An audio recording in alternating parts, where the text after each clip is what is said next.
રાજકોટના આંગણે લઘુ અને ઉદ્યોગ મંત્રાલય દ્વારા એમએસએમઈ કોન્ક્લેવનું આયોજન કરવામાં આવ્યું છે। આ કોન્ક્લેવ ખાસ કરીને ડિફેન્સ અને એરોસ્પેસ સાથે સંકળાયેલું છે, જેમાં ખાસ 20 સ્ટોલ ઊભા કરવામાં આવ્યા છે। Hindustan aeronautics limited, Indian navy અને ઇન્ડિયન ફોર્સ ખાસ આમાં સહભાગી થશે, જેમાં મુંબઈથી એક નાના ઉદ્યોગ સાહસિકને પણ નિમંત્રિત કરવામાં આવ્યા છે। કેન્દ્રીય એમએસએમઈ મંત્રાલયના ડેવલપમેન્ટ અને ફેસિલિટેશન અધિકારી અને ગુજરાતના જોઈન્ટ ડાયરેક્ટર વિકાસ ગુપ્તાએ अब तक સાથે વાતચીત દરમિયાન જણાવ્યું હતું કે કેન્દ્ર સરકારે લઘુ અને મધ્યમ ઉદ્યોગો માટે 9000 કરોડ રૂપિયા ફાળવ્યા છે। એટલું જ નહીં, જ્યારે ભારત નિકાસ તરફ હરણફાળ ભરી રહ્યું છે, તેમાં પણ લઘુ અને મધ્યમ ઉદ્યોગો 45% જેટલો નિકાસ કરે છે અને 12.5 કરોડની રોજગારી પણ આપી રહ્યું છે। દેશની અર્થવ્યવસ્થાને ઝડપભેર વિકસિત બનાવવા માટે કેન્દ્ર સરકાર દ્વારા અનેકવિધ પગલાઓ લેવામાં આવી રહ્યા છે। વિકાસલક્ષી અભિગમ સાથે અનેકવિધ યોજનાઓને પણ અમલી બનાવવામાં આવી રહી છે।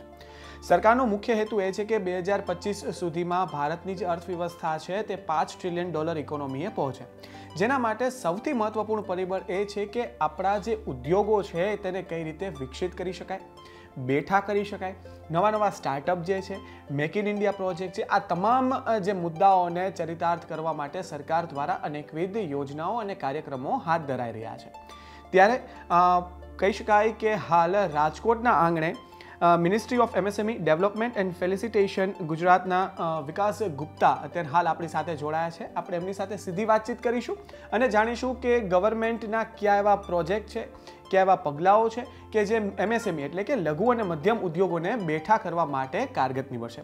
सर, सबसे प्रथम तो आपका खूब खूब शुक्रिया कि आप अपने इतने व्यस्त शेड्यूल से हमको आपने टाइम दिया। सर, सर्वप्रथम मेरा क्वेश्चन तो आपसे यही है कि जो अमृतकाल बजट एफएम निर्मला सीतारमण जी ने जो दिया है, उसमें एमएसएमई को काफ़ी हद तक काफ़ी अच्छी जो योजनाएं से भी परिभूत किया है। सर, क्या कहेंगे आप?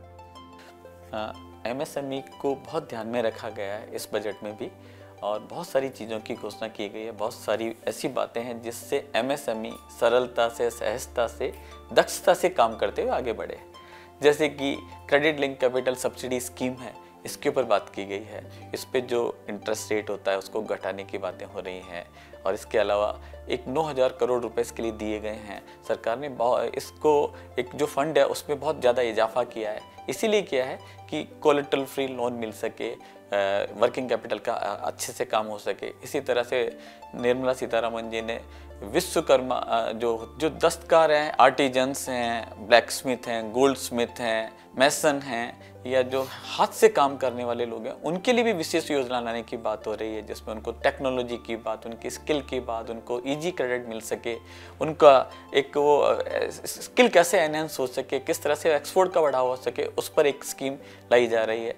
इसी तरह से बहुत सारे योजनाएं एमएसएमई के लिए हो रही है, सरकार की फंड आ रही है। तो बजट बिल्कुल एमएसएमई। सर, जब हम एमएसएमई की बात कर रहे हैं सर, तो माना जाता है कि कोई पण बिजनेस हो, फिर वो एमएनसी हो, टीएनसी हो, उसमें सर एमएसएमई का योगदान सबसे ज़्यादा है। सर, क्या कहेंगे इस बारे में, और एमएसएमई की महत्वता क्या है? सर, एमएसएमई की महत्वता बहुत तरह से है।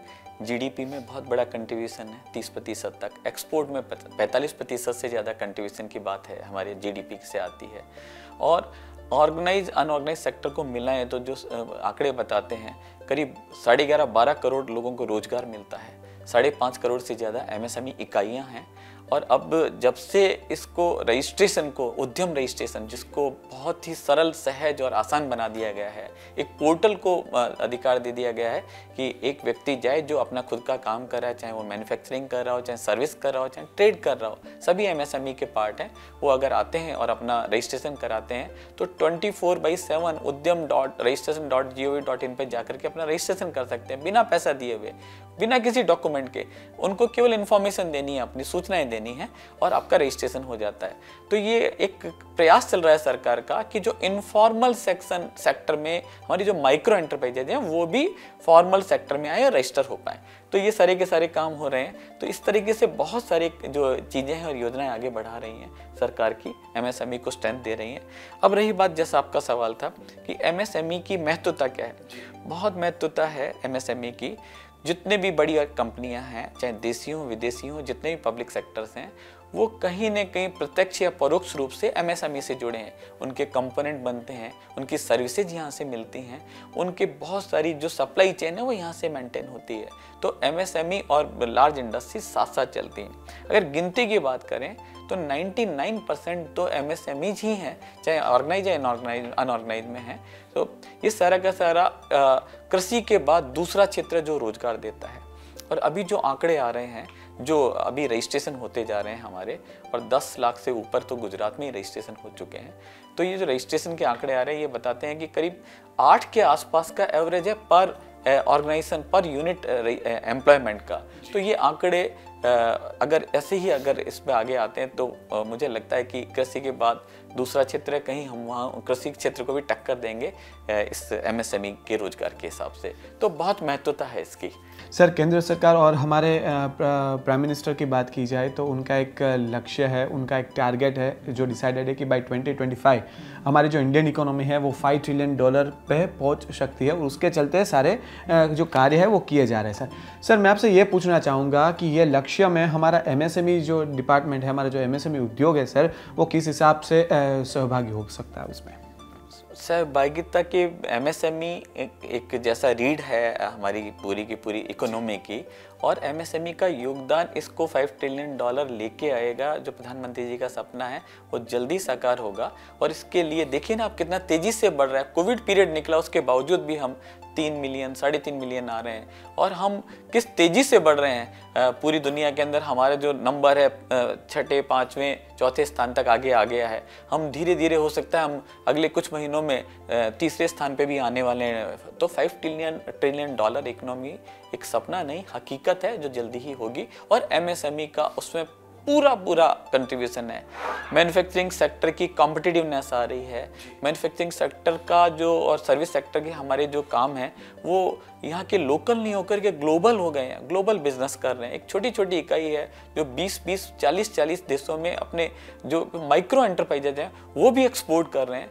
तो ये एक आईना है जो दिखा रहा है कि हम बहुत तेजी से आगे बढ़ रहे हैं, और ये दिन दूर नहीं है कि $5 ट्रिलियन इकोनॉमी का सपना हमारे जो प्रधानमंत्री जी का जल्दी ही पूरा होने वाला है एमएसएमई के पूरे योगदान के साथ। सर गवर्नमेंट ये भी चाहती है कि नए नए स्टार्टअप्स जो है, जो इनोवेशंस है, रिसर्च एंड डेवलपमेंट्स है, वो कुछ नए क्षेत्र में भी हो, जिसके चलते सर अभी डिफेंस की बात की जाए, एरोस्पेस की बात की जाए, कोई और क्षेत्र की बात की जाए तो उसमें भी एमएसएमई काफ़ी हद तक आगे बढ़ रहा है। सर क्या कहेंगे इस बारे में आप?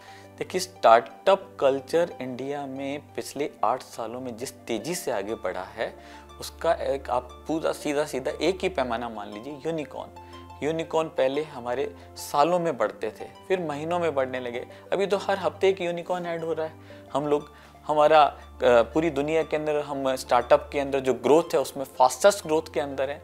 तो ये सारा आईना एमएसएमई और स्टार्टअप एक दूसरे के पूरक हैं। एमएसएमई काम करती है, स्टार्टअप अपना कोई बिजनेस शुरू करता है और वो भी एक एमएसएमई ही बनता है। और ये सारे के सारे जो हैं कंट्रीब्यूशन बहुत अच्छा दे रहे हैं और इसमें कोई दो राय नहीं है। और इसके लिए हमारे कंट्री में एक बहुत अच्छा इकोसिस्टम डेवलप हो चुका है जिसमें जितने भी स्टेक होल्डर्स हैं, चाहे वो सरकार हो, केंद्र सरकार हो, चाहे राज्य सरकारें हों, चाहे बीडीएस होते हैं ना, बिजनेस डेवलपमेंट सर्विस प्रोवाइडर्स हों, चाहे इंडस्ट्री हो, चाहे मेंटर हों, चाहे बोलते हैं ना वेंचर कैपिटलिस्ट फंड हों, चाहे एंजल फंड इन्वेस्टर्स हों, इवन चाहे मेंटोर्स हों। इतना अच्छा एक इकोसिस्टम डेवलप हो चुका है कि अभी एक ड्रीम है एक IIT IIM के बच्चे का कि मुझे अपने नौकरी के इतर एक स्टार्टअप पे आना है और उसको एक यूनिकॉर्न बनाना है। और अब यूनिकॉर्न बनाने की ड्रीम ऐसे आ रहे हैं, लोग 180 डेज में 6 मंथ्स के अंदर यूनिकॉर्न बना करके लेकर गए रहे हमारे कंट्री के। तो ये एक बहुत बड़ी सफलता है और जो नज़र आ रही है। सर मैं आपसे ये भी जानना चाहूँगा कि जिस हिसाब से अभी आपने बताया कि स्टार्टअप किस हिसाब से उनको वेग मिल रहा है, सर क्या आप देखते हो आज के यंगस्टर्स में, क्योंकि आज के यंगस्टर्स भी उद्यमी बनना चाहते हैं सर, तो how MSME will be very much helpful to them? Sir MSME मंत्रालय भारत सरकार का जिसके हम नुमाइंदे हैं, इवन राज्य सरकार, सभी लोग ये चाहते हैं, सभी विभाग ये काम कर रहे हैं प्रमोशन एंड डेवलपमेंट के लिए। जो नए उद्यमी हैं या नया कोई काम करना चाहते हैं, स्टार्टअप्स हैं या जो उद्यम है, उन सब के लिए बहुत सारी योजनाएं हैं। जैसे कि सिंपल बात करें, सबसे पहले तो ईज ऑफ डूइंग बिजनेस की, तो उद्यम रजिस्ट्रेशन एक पोर्टल बना दिया गया। एक और नया पोर्टल आ रहा है सिडबी की हेल्प से, उसका नाम है उद्यम असिस्ट पोर्टल। तो उसके अंदर तो जिसके पास जीएसटी नंबर नहीं है वो भी अगर अपना रजिस्ट्रेशन करवाएगा, बैंक में जाएगा और बैंकों के माध्यम से वो रजिस्ट्रेशन होगा, ये तक भी काम किया जा रहा है इनफॉर्मल सेक्टर के लिए। इसके अलावा सारी चीज़ें डिजिटलाइज कर दी गई हैं। आज सारी स्कीमें आपको ऑनलाइन अप्लाई करनी है, चाहे कोई रिएम्बर्समेंट से संबंधित हो, चाहे गवर्नमेंट का कोई बेनिफिट लेना हो, इंसेंटिव लेना हो, या कोई भी एडवांटेज लेना है, आपको किसी के दफ्तर आने की जरूरत नहीं, ऑनलाइन अप्लाई कीजिए। वेबसाइट के ऊपर सारी इंफॉर्मेशन रहती है, सारे सर्कुलर्स रहते हैं, आप अंडरस्टैंड कीजिए, अप्लाई कीजिए, और आपकी जो भी शॉर्टकमिंग है वो आपको ईमेल से रिप्लाई आते हैं या पोर्टल के थ्रू रिप्लाई आते हैं, तो ईज ऑफ डूइंग बिजनेस हो रहा है। देन इसके अलावा जो बहुत सारी स्कीम्स आ रही हैं, जैसे एक जेड सर्टिफिकेशन स्कीम है, ये मैन्युफैक्चरिंग कॉम्पिटिटिवनेस एमएसएमईज की बढ़ाने के लिए बड़ा काम हो रहा है। इसी तरह से लीन मैन्युफैक्चरिंग की एक स्कीम हमारी रीवैम्प होकर के आ रही है, जो मैन्युफैक्चरिंग को सपोर्ट देगी। हमारी कुछ एग्जिस्टिंग स्कीम्स हैं जो इंटेलेक्चुअल प्रॉपर्टी को सपोर्ट करती है, हम ट्रेडमार्क का रिएम्बर्समेंट करते हैं, पेटेंट लेने का करते हैं, डोमेस्टिक इंटरनेशनल पेटेंट का देते हैं, डिजाइन सपोर्ट के लिए हम बहुत सारी स्कीमें हैं। ऐसी बार कोड लेने के लिए जो बार कोड प्रोडक्ट की पैकेजिंग पे रहते हैं, उन तक के लिए भी रिएम्बर्समेंट करते हैं। इसी तरह से इंटरनेशनल एग्जीबिशंस में जाना हो एसोसिएशंस के माध्यम से, तो उस पर सपोर्ट करते हैं। डोमेस्टिक एग्जीबिशंस में भी अगर जाती हैं माइक्रो स्मॉल एंटरप्राइजेज, उनको भी हम रिएम्बर्समेंट देते हैं। तो ऐसी अनेकों योजनाएं हैं जिनके माध्यम से, ऐसी क्रेडिट गारंटी फंड ट्रस्ट है जो हमारे मंत्रालय ने सिडबी के साथ एक ट्रस्ट बना करके सभी बैंकों के माध्यम से गारंटी दी जाती है कोलेटरल फ्री लोन देने के लिए, 2 करोड़ तक की इसकी सीमा है। तो बहुत सारी योजनाएं हैं जो finance, market, technology, information technology, quality, even export, इन सबको सपोर्ट करती है। और बहुत सारे ट्रेनिंग प्रोग्राम्स, वर्कशॉप, सेमिनार भी करते हैं। अभी ऐसे ही जो इस तरह से ये मेगा कॉन्क्लेव वगैरह कर रहे हैं, इन सब का मकसद यही है कि हम एमएसएमई को सरकार के विभिन्न विभागों की योजनाओं तक पहुंचा सकें, उनका लाभ दिला सकें। ऐसे ही हम वेंडर सपोर्ट में बातें करते हैं, वेंडर डेवलपमेंट पे। तो जैसे अभी हम इस पे डिफेंस एंड एरोस्पेस सेक्टर पे फोकस करके प्रोग्राम कर रहे हैं राजकोट में। मकसद यही है कि एमएसएमई का हिच खत्म हो, एमएसएमई प्रोडक्ट्स को इंडिजनाइज करे, आत्मनिर्भर भारत का जो हमारा सपना है उस पर बढ़े, और जो अमृत काल चल रहा है उसमें अमृत ही अमृत बरसे एमएसएमई के ऊपर भी और एमएसएमई के माध्यम से। सर, अभी आपने जो बताया कि राजकोट में जो कॉन्क्लेव, एमएसएमई कॉन्क्लेव हो रहा है डिफेंस एंड एरोस्पेस क्षेत्र में, सर ये कॉन्क्लेव की विशेषता क्या होगी sir? How it will be useful for the MSME of Saurashtra and Rajkot, and what are the future prospects which are been seen into it? देखिए, ये जो कार्यक्रम है इसमें एक तो मंत्रालय के मंत्री जी, हमारे माननीय मंत्री जी आने वाले हैं, वरिष्ठ अधिकारी हमारे सचिव महोदय रहेंगे, हमारे राज्य सरकार के वरिष्ठ अधिकारी, केंद्र सरकार के अधिकारी रहेंगे, बहुत सारे विभाग रहेंगे, सिडबी रहेगा, एनएसआईसी रहेगा, केवीआईसी रहेगा, एक एग्जीबिशन रहेगा, दिन भर का कॉन्क्लेव चलेगा जिसमें प्रेजेंटेशंस के माध्यम से गवर्नमेंट की स्कीम्स, प्रोग्राम, पॉलिसीज की जानकारी दी जाएगी।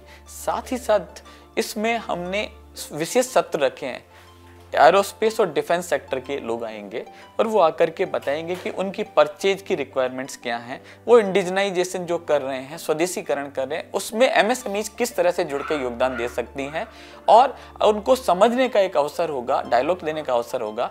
तो ये जो एक कॉन्क्लेव है, एक बहुत बड़ा सुअवसर है सौराष्ट्र रीजन के एमएसएमईज के लिए कि वो आएँ, समझें, एग्जीबिशन में पार्ट लें या प्री रजिस्ट्रेशन के साथ में इवेंट में आएँ और समझें और फ़ायदा उठाएं। तो ये डायलॉग होता है समझने का और अपने नज़रिए को थोड़ा सा वैश्विक बनाने का और एमएसएमई को उत्थान देते हुए आगे बढ़ने का। सर, समय की पाबंदी है, लेकिन मैं अंतिम क्वेश्चन आपसे मैं पूछना चाहूँगा sir, what is the future of MSME? बहुत उज्जवल है, कोई दोहराए नहीं है, और हमारी एमएसएमई की जो पहुंच है या एमएसएमई की एक्सेप्टेंस है वो ग्लोबल एक्सेप्टेंस है। और हमारी एमएसएमई अब जिस तरह से पूरी विश्व परिप्रेक्ष्य में नज़र आती हैं, वो क्वालिटी प्रोडक्ट, क्वालिटी सर्विसेज के साथ चलती हैं, और इसमें जो हमारी एमएसएमई है वो दुनिया की विकसित देशों की एमएसएमई से कहीं भी कम नहीं है। सर, आपका खूब खूब शुक्रिया कि आपने आपका कीमती समय हमसे शेयर किया। तो मित्रों, જે રીતે વાત કરી કે એમએસએમઈ ઉદ્યોગ ને કઈ રીતે પ્રોત્સાહન આપી શકે છે એટલું જ નહીં, સરકાર પણ એમએસએમઈ એટલે કે લઘુ અને મધ્યમ ઉદ્યોગોને ઝડપભેર વિકસિત બનાવવા માટેના જે પગલાઓ લઈ રહી છે, વિવિધ ક્ષેત્રમાં જે રીતે સ્ટાર્ટઅપ આવી રહ્યા છે તેને પ્રોત્સાહન આપવા માટે રાજકોટના આંગણે જે કહી શકાય એમએસએમઈ કોન્ક્લેવ થવા જઈ રહ્યું છે, તે માત્ર રાજકોટ જ નહીં પરંતુ રાજકોટની આજુબાજુના જે ગામ છે, સૌરાષ્ટ્રના જે વિસ્તારો છે તેના માટે ખૂબ ઉપયોગી નીવડશે અને આપણું જે એમએસએમઈ ઉદ્યોગ છે તે માત્ર ભારત પૂરતું જ સીમિત નહીં પરંતુ વૈશ્વિક સ્તરે પણ કહી શકાય કે પોતાનું એક અહમ એટલે કે જે મહત્વતા છે તે ઊભી કરી છે. કેન્દ્રીય લઘુ અને મધ્યમ ઉદ્યોગ મંત્રાલયના ગુજરાતના ડેપ્યુટી ડિરેક્ટર પીએન સોલંકીએ અબતક સાથે વાતચીત કરતા જણાવ્યું કે ભારત હાલ આત્મનિર્ભર બનવા તરફ આગળ વધી રહ્યું છે, ત્યારે ડિફેન્સ અને એરોસ્પેસ ક્ષેત્રે ખૂબ જ ઉજળા સંજોગો ઊભા થયા છે, જેમાં ભારતનું લઘુ અને મધ્યમ ઉદ્યોગ અત્યંત નિવડશે. મિત્રો, આપણે લઘુ અને મધ્યમ ઉદ્યોગોની તો વાત હર હંમેશ કરતા જ હોય છે ને કહેતા પણ હોય છે કે અર્થવ્યવસ્થાને બેઠી કરવા માટે કે અર્થવ્યવસ્થાની કરોડરજ્જુ છે એમએસએમઈ, પરંતુ ખરા અર્થમાં એમએસએમઈનું મહત્વ શું છે, રાજકોટમાં જે એમએસએમઈ કોન્ક્લેવ થવા જઈ રહ્યો છે એ કેટલા અંશે ઉપયોગી નીવડશે, આ તમામ મુદ્દાઓ ઉપર આપણે ચર્ચા કરીશું પીએન સોલંકી સાથે કે જેઓ deputy director ministry of MSME Gujarat સાથે જોડાયા છે. સાહેબ, આપનો ખૂબ ખૂબ આભાર. સર, મારો તો પ્રથમ પ્રશ્ન જે છે કે રાજકોટના આંગણે જ્યારે એમએસએમઈ કોન્ક્લેવ એમાં પણ જ્યારે ડિફેન્સ અને એરોસ્પેસની વાત આવતી હોય સર, તો આ કાર્યક્રમની રૂપરેખા કેવી હશે? આ કાર્યક્રમનું આયોજન કરવા માટેનો આ વિચાર આપણને ક્યાંથી આવ્યો છે? જે રીતે આપ જાણો છો કે ગુજરાત અને એમાં ખાસ કરીને સૌરાષ્ટ્ર રિજનની વાત કરીએ તો સૌરાષ્ટ્ર રિજન એ એન્ટરપ્રિન્યોરશિપ માટે ફેમસ છે અને ખાસ કરીને એન્જિનિયરિંગ સેક્ટરની એન્ટરપ્રિન્યોરશિપ માટે વાત કરીએ તો વર્ષોથી ડીઝલ એન્જિન હોય, બેરિંગ હોય, મશીન ટૂલ હોય કે બ્રાસ કમ્પોનન્ટ્સ કે બીજી એન્જિનિયરિંગ ઇન્ડસ્ટ્રીઝ હોય, તો અહીંયાની જે એન્જિનિયરિંગ ઇન્ડસ્ટ્રીઝ છે, આ એરિયાની જે એન્જિનિયરિંગ ઇન્ડસ્ટ્રીઝને જે સ્ટ્રોંગ મેન્યુફેક્ચરિંગ બેઝ છે એ જોતાં આ ક્ષેત્ર જે રીતે મશીન ટૂલ્સ અને ડીઝલ એન્જિનમાં જેમ નામ છે એ રીતે ડિફેન્સ અને એરોસ્પેસ સેક્ટર પર પણ ઘણું બધું કોન્ટ્રીબ્યુટ કરી શકે એમ છે. તો એને ધ્યાનમાં રાખીને આખી કોન્ક્લેવનું જે આયોજન કરવામાં આવ્યું છે અને એની અંદર આપ જાણો છો કે આત્મનિર્ભર ભારત તરફ આપણે જ્યારે આગળ વધી રહ્યા છે તો ડિફેન્સ અને એરોસ્પેસ સેક્ટર એવું છે કે જેમાં એમએસએમઈની છે ઘણી બધી એમએસએમઈને બિઝનેસ શક્યતાઓ છે અને સાથે સાથે ખાસ કરીને એમએસએમઈને પણ એક સેટિસ્ફેક્શન મળે કે ભાઈ અમે પણ દેશ માટે કંઈક કોન્ટ્રીબ્યુટ કરી રહ્યા છે અને હાઈ એન્ડ સેક્ટરમાં કરી રહ્યા છે. એક સમય હતો કે જ્યારે એમ કહેવાતું કે ભાઈ હાઈ એન્ડ સેક્ટર હોય તો એમએસએમઈ માટે લોકોના મનમાં પ્રશ્ન ચિહ્ન હતો, પણ ઘણા બધા એવા સફળ એક્ઝામ્પલ્સ છે કે જેમાં એમએસએમઈના યોગદાન ઘણું મોટું રહ્યું છે. માર્સ મિશન હોય કે પછી સેટેલાઇટ હોય કે પછી આપણો જે છે આપણો મિસાઇલ પ્રોજેક્ટ હોય, એમાં આપ જોશો કે એમએસએમઈનું યોગદાન ઘણા મોટા પ્રમાણમાં છે અને એને જોતાં એમએસએમઈ માટે ડિફેન્સ અને એરોસ્પેસ સેક્ટરમાં ઘણી બધી શક્યતાઓ છે. રિપેર મેન્ટેનન્સના કોમ્પોનન્ટ સપ્લાય કરી શકે, ટેકનોલોજી ડિઝાઇન કરવામાં પણ એમએસએમઈ ઘણો મોટો ભાગ ભજવી શકે, કારણ કે એમએસએમઈની જે સૌથી મોટી જે તાકાત છે જેની જે વાત કરીએ સાદી ભાષામાં આપણે કોમન મેન તરીકે જો તાકાતને ઓળખવાનો પ્રયત્ન કરીએ તો ફાસ્ટેસ્ટ એડપ્ટેબિલિટી અને બીજું કોઈપણ પ્રોડક્ટને એક લોવેસ્ટ પોસિબલ કોસ્ટમાં બનાવવાની જેની કેપેસિટી છે એને જો આપણે સારી રીતે ચેનલાઇઝ કરીએ ડિફેન્સ અને એરોસ્પેસ સેક્ટરમાં એમએસએમઈ ઘણું મોટી જે યોગદાન ભજવી શકે છે, એનો રોલ નિભાવી શકે છે અને એને ધ્યાનમાં રાખીને જ આ કોન્ક્લેવનું આયોજન થયું છે. સાથે સાથે કોન્ક્લેવમાં એક બીજું પણ કહેવું છે કે ઘણી વખત શું હોય છે કે એમએસએમઈના એન્ટરપ્રેન્યોર્સ હોય છે, કારણ કે માઇક્રો એન્ટરપ્રેન્યોર્સને ઘણીવાર એમને આત્મવિશ્વાસ નથી હોતો કે શું હું કરી શકું. તો આ કોન્ક્લેવમાં અમે એક એવા માઇક્રો યુનિટને પણ ઇન્વાઇટ કર્યા છે અમદાવાદથી કે જે એરોસ્પેસ અને ડિફેન્સ બેઉમાં સપ્લાય કરે છે માઇક્રો યુનિટ હોવા છતાં, અને એ પોતાના પ્રોડક્ટમાં દુનિયાનો સૌથી મોટો પ્રોડ્યુસર છે, single largest producer of that particular product, લગભગ 34 દેશોમાં પોતાની પ્રોડક્ટ એક્સપોર્ટ કરે છે. એટલે એમએસએમઈ કહી શકાય કે એ જો ધારે તો કંઈ પણ કરી શકે, કોઈ પણ ઊંચાઈ સુધી પહોંચી શકે. બીજું આ કન્ક્લેવની અંદર તમે જોશો કે ઘણા એમએસએમઈ માઇક્રોથી સ્મોલથી મીડિયમથી લાર્જ તરફ પણ આગળ કરી રહ્યા છે. તો એના માટે જ એક સિસ્ટમ છે કે એક બીએસસી એસએમઈ પ્લેટફોર્મ પર જવા માટે, તો એ રાજકોટથી જ એસએમઈ પ્લેટફોર્મ પર ગયેલા એમએસએમઈ યુનિટને પણ અમે ઇન્વાઇટ કર્યા છે કે જે પોતાનો અનુભવ કહી શકે કે એ રીતે કઈ રીતે પ્લેટફોર્મ પર ગઈને એમણે પણ ફંડ જનરેટ કરી શકું. તો આ ડિફેન્સ એરોસ્પેસ અને સાથે સાથે જે પોલિસી સપોર્ટ છે મિનિસ્ટ્રી ઓફ એમએસએમઈનો અને સ્ટેટ ગવર્મેન્ટનો અને ફાઇનાન્શિયલ સ્કીમો હેઠળ જે સપોર્ટ મળી રહે છે એની પણ ચર્ચા કરીશું. અને આપને જાણીને આશ્ચર્ય થશે કે ભારત સરકારની બધી ખરીદી અત્યારે જેમ થાય છે, ગવર્મેન્ટની માર્કેટ પ્લેસથી થઈ રહી છે, તો જેમને પણ આમાં અમે જેમના અધિકારી આવશે ને જેમના અધિકારી પણ આની પર જેમમાં કઈ રીતે એમએસએમઈમાં મેક્સિમમ બેનિફિટ લઈ શકે, કઈ રીતે ગવર્મેન્ટ સપ્લાયર બની શકે, જેમ થ્રુ સપ્લાય કરી શકે એ વિશે ચર્ચા કરશે અને સાથે આખો દિવસ એમની ટીમ પણ અહીંયા હાજર રહેશે એમના અલગ અલગ પ્રશ્નોના નિરાકરણ માટે. બીજું કે ભારત સરકાર મિનિસ્ટ્રી ઓફ એમએસએમઈની એક પોલિસી છે પબ્લિક પ્રોક્યુરમેન્ટ પોલિસી, જે હેઠળ ભારત સરકારની સેન્ટ્રલ ગવર્મેન્ટની મિનિસ્ટ્રીઝ, ડિપાર્ટમેન્ટ, અંડરટેકિંગ અને એમના પીએસયુઝ માટે એક ફરજિયાત છે કે માઇક્રો અને સ્મોલમાંથી એમની ટોટલ ખરીદીના 25%, ઓછામાં ઓછું 25% ખરીદે. તો એ જે ખરીદી યોજના જે છે પબ્લિક પ્રોક્યુરમેન્ટ પોલિસી છે એના વિશે પણ અમે ચર્ચા કરશું. અને આપને જાણીને મને જણાવતા આનંદ થાય છે કે જ્યારે ડિફેન્સ અને એરોસ્પેસ સેક્ટરની વાત કરીએ છીએ તો જે ડિફેન્સના જે ઓર્ગેનાઇઝેશન આવી રહ્યા છે એ Indian Air Force, South West Air Command, Indian એરફોર્સની ટીમ આવી રહી છે, ઇન્ડિયન નેવીની ટીમ આવી રહી છે. ઇન્ડિયન નેવીમાં જે શક્યતાઓ છે, ખાસ કે ઇન્ડિયનાઇઝેશનની શક્યતાઓ છે એના વિશે એમએસએમઈને અહીંયાના એમએસએમઈ પાર્ટિસિપેન્ટ એમએસએમને જાગૃત કરવા માટે વેસ્ટર્ન નેવલ કમાન્ડના અધિકારી, ઇન્ડિયનાઇઝેશન યુનિટના અધિકારી પણ અહીંયા ઉપસ્થિત રહેવાના છે, જે નેવીની ઇન્ડિયનાઇઝેશન રિક્વાયરમેન્ટ અને એમાં ખાસ કરીને એમએસએમઈ કઈ રીતે એમનો લાભ લઈ શકે અને એમએસએમઈ કઈ રીતે એમની સાથે સંકળાઈને ઇન્ડિયનાઇઝેશનમાં આગળ વધી શકે એ વિશે વાત કરશે.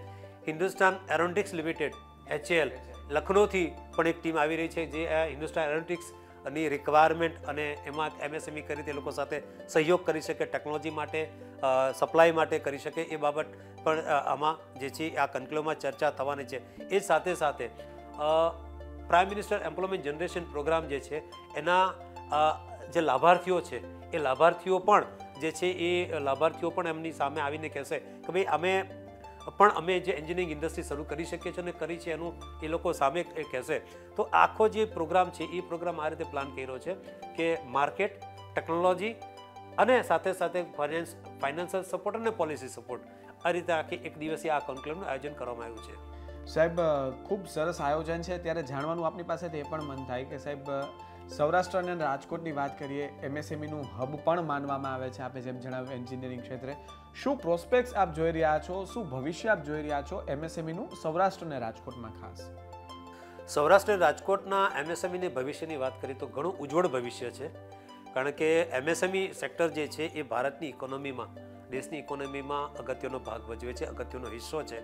ફરી પછી અને મેન્યુફેક્ચરિંગ હોય કે સર્વિસ સેક્ટર હોય, એમએસએમઈ જે છે એ લાર્જ સ્કેલ અને એમએસએમઈ નો હિસ્સો માં જો તમે ગણતરી કરો તો એમએસએમઈનો હિસ્સો ઘણો મોટો છે. એમ્પ્લોયમેન્ટ, પ્રોડક્શન અને એમએસએમઈની અંદર 6000 કરતાં વધારે પ્રોડક્ટો બની રહી છે. આપ કોઈ પણ ક્ષેત્રની વાત કરો, લગભગ બધા ક્ષેત્રોની અંદર એમએસએમઈની હાજરી આપને જોવા મળશે. તો અને ખાસ કરીને સૌરાષ્ટ્રમાં આપ જોશો, કદાચ સદીઓ પહેલાંની પણ વાત કરીએ, જ્યારે નેવિગેશન સિસ્ટમ એ નહોતી ત્યારે સૌરાષ્ટ્રથી વેપાર કરવા માટે, ધંધો રોજગાર કરવા માટે આખી દુનિયામાં આપણા જે ભાઈઓ અહીંથી જતા હતા, એન્ટરપ્રિનરશિપ એ લોકો અહીંયા જ નહીં પણ વિદેશોમાં પણ એ પોતે એન્ટરપ્રિનર અને એક બિઝનેસ મેન તરીકે સફળ થયા છે, બિઝનેસ હાઉસીસ એસ્ટાબ્લિશ કર્યા છે. તો આ એક જે તક છે, આ તક આ કન્ક્લેવ હેઠળ અથવા તો એમએસએમઈના ભવિષ્યની વાત કરીએ તો એમએસએમઈનું ભવિષ્ય ખૂબ જ ઉજ્જવળ છે. સાહેબ, એક અંતિમ પ્રશ્ન આપણે પૂછવા માંગુ છું. એમએસએમઈની જ્યારે આપણે વાત કરીએ અને ગવર્મેન્ટ એવું પણ કહે છે કે આયાત ભારણ ઘટાડવા માટે હવે સરકાર આત્મનિર્ભર બનશે, સાથોસાથ મેક ઇન ઇન્ડિયા પ્રોડક્ટ સાથે આપણું જે નિકાસ જે છે, એક્સપોર્ટ છે, એને વધારશે. સાહેબ, શું માનો છો એમએસએમઈ અને એક્સપોર્ટને આ કોરિલેટ કઈ રીતે કરી શકાય, કઈ રીતે સંલગ્ન છે? અત્યારે જો આંકડાકીય માહિતીની વાત કરીએ તો આપણે જે એમએસએમઈ આપણા દેશમાંથી જે એક્સપોર્ટ થઈ રહ્યું છે એમાં લગભગ 45% હિસ્સો એક્સપોર્ટમાં એમએસએમઈનો છે. એટલે એમએસએમઈ ઓલરેડી એક્સપોર્ટ કરી જ રહી છે અને ઘણા બધા ક્ષેત્રોની અંદર જોશો તો દેશની નિકાસની અંદર કોઈ પર્ટિક્યુલર પ્રોડક્ટમાં એમએસએમઈનો હિસ્સો કદાચ ઘણો મોટો છે. એટલે એમએસએમઈ અને એક્સપોર્ટ એ બે ઓલરેડી કોરિલેટેડ છે અને જેમ જેમ એમએસએમઈનો વિકાસ થશે એમ એમએસએમઈની એક્સપોર્ટ પણ એમએસએમઈ ક્ષેત્રમાંથી ઘણી ને ઘણી વધશે. મિત્રો, જે રીતે સોલંકી સાહેબે જણાવ્યું કે જેમ જેમ એમએસએમઈનો વિકાસ થશે તેમ તેમ દેશની અર્થવ્યવસ્થાની સાથોસાથ જે નિકાસનો જે લક્ષ્યાંક નિર્ધારિત કરવામાં આવ્યો છે તેમાં પણ ઉત્તરોત્તર વૃદ્ધિ થશે. એટલું જ નહીં, રાજકોટના આંગણે જ્યારે એમએસએમઈ કોન્ક્લેવ જે ખાસ ડિફેન્સ અને એરોસ્પેસ ક્ષેત્ર થવા જઈ રહ્યું છે તેનાથી સૌરાષ્ટ્ર અને રાજકોટના જે ઉદ્યમી જે છે, જે ઉદ્યોગકારો છે તેના માટે પણ આ જે કોન્ક્લેવ આશીર્વાદરૂપ સાબિત થશે. કારણ કે અત્યાર સુધીના ઇતિહાસમાં સૌરાષ્ટ્ર અને રાજકોટમાં પ્રથમ વખત આટલા મોટા પાયે એમએસએમઈ કોન્ક્લેવનું આયોજન થવા જઈ રહ્યું છે.